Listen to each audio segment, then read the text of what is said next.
Wara li għal snin sħaħ il-Gvern stqarr li t-traffiku huwa perċezzjoni, issa l-Kap ta' Transport Malta qed jissuġġerixxi lin-nies sabiex joħorġu fit-toroq aktar tard.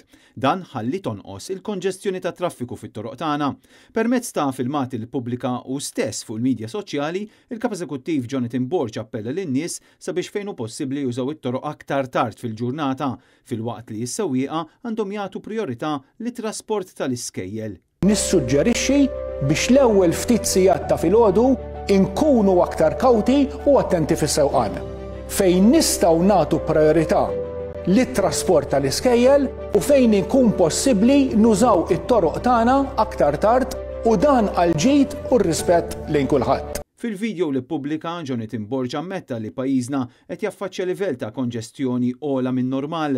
F'dawn l-aħħar snin esperjenzajna wkoll livell ta' konġestjoni qawwija ta' traffiku u livell ta' stress ħafna drabi ogħla minn normal. Għalkemm qal li fil-ġimgħat li ġejjin se jkun qed idur fuq in-nies ħalli jinstabu soluzzjonijiet għal problema ta' traffiku. Fil-ġimgħat li ġejjin ser nitolbu wkoll il-parir tal-pubbliku għaliex nemmen li blajnuna u l-kooperazzjoni ta' kull wieħed u waħda minna nistgħu nagħmlu id-differenza. Iżda minkejja dak li qal is-CEO ta' Transport Malta, ħafna qed jistennew b'mod immedjat fil-budget illi l-Gvern jindirizza din il-problema enormi ta' traffiku illi eskalat biż-żieda fil-popolazzjoni.